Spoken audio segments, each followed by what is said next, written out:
जब भी हम कोई सामान खरीदने जाते हैं तो ट्रेड करने के लिए यानी सामान खरीदने के लिए रुपए का इस्तेमाल करते हैं। उसी तरह जब एक देश दूसरे देश से एक्सपोर्ट इंपोर्ट का ट्रेड करता है यानी सामान खरीदता है तो वो डॉलर्स की करेंसी का इस्तेमाल करता है।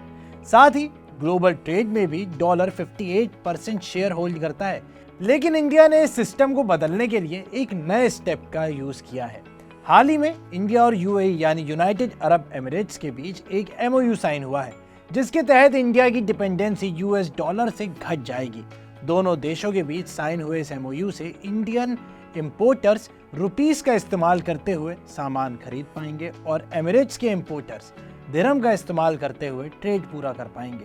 अब सवाल उठता है कि इस कदम से फायदा क्या होगा। सबसे पहले तो आपको बता दें कि डॉलर्स हमारे रिजर्व में सेव रहेंगे, जिससे देश को और फॉरेक्स स्टेबिलिटी मिलेगी।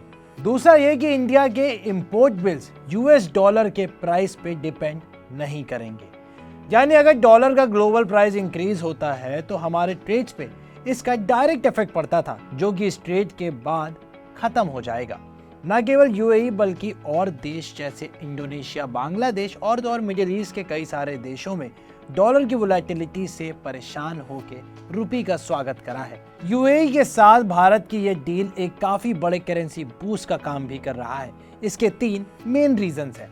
नंबर 1, इंडिया यूएई के बीच जो ट्रेड होता है उसकी कुल वैल्यू डॉलर 85 बिलियन है, जो कि एनुअली हर बार 20% बढ़ती जा रही है। अगर यही ट्रेड रुपीस में होता है तो इंडिया के पास काफी ज्यादा पैसा बचेगा। Number 2, fuel supply. UAE India का 4th सबसे बड़ा फ्यूल सप्लायर है, जिससे इंडिया को 200,000 बैरल्स ऑयल पर डे मिलता है। अभी तक ये ट्रेड डॉलर्स में होता था, लेकिन यही सौदा जब रुपये में होगा तो डॉलर रिजर्व और मजबूत हो जाएगा। तीसरा और सबसे मुख्य पॉइंट है रेमिटेंस फैक्टर। लगभग 3 मिलियन से ज्यादा इंडियन यूएई में रहते हैं और काम करते हैं। उनको अपने परिवार को पैसे भेजने होते हैं। अगर यही पैसे वो रुपये के फॉर्म में भेजें तो उन्हें कम फॉरेक्स चार्जेस देने पड़ेंगे और ये ट्रेड एक अच्छी कीमत पे भी हो पाएगा। लेकिन ये इतना आसान नहीं है, क्योंकि इंडिया और यूएई के बीच एक ह्यूज डिफरेंस है डॉलर 15 बिलियन के ट्रेड डेफिसिट का।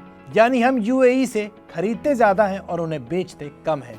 यूएई इंडिया को pearls, precious stones, metals, coins, Nicholls, aircraft, spacecraft और 95+ चीजें एक्सपोर्ट करता है। वहीं अगर इंडिया देखें कि इंडिया क्या एक्सपोर्ट करता है यूएई को, तो उसमें आता है minerals, refined petroleum products, consumables जैसे cereals, sugar, tea, textiles, engineering and machinery products and chemicals के साथ और भी कई सारी चीजें एक्सपोर्ट करता है। इससे पहले भी ऐसी दिक्कतें इंडिया के साथ आई थी जब उसने रशिया के साथ रुपी रूबल कॉन्ट्रैक्ट करा था, जिसके चलते रशिया में रुपये का पाइलअप हो गया, लेकिन इंडिया में रूबल की शॉर्टेज आ गई। ऐसा इसलिए हुआ क्योंकि यहाँ भी सेम दिक्कत थी। हम रशिया से खरीद ज्यादा रहे थे, उन्हें बेच कम रहे थे। लेकिन 2014-17 के बीच इंडिया यूएई ट्रेड के बीच एक सरप्लस आ गया, यानी इंडिया ने यूएई को बेचा ज्यादा और खरीदा कम। हाल ही में दोनों देशों के बीच एक बायलैटरल ट्रेड भी साइन हुआ है, जिसके तहत दोनों देश अपना मार्केट एक्सपैंड करेंगे। साथ ही Indian UAE free trade pact के चलते ये ट्रेड डॉलर 100 बिलियन तक जा सकता है। आपको क्या लगता है कि रुपये ग्लोबल मार्केट में डॉलर की डोमिनेशन को कम कर पाएगा या नहीं?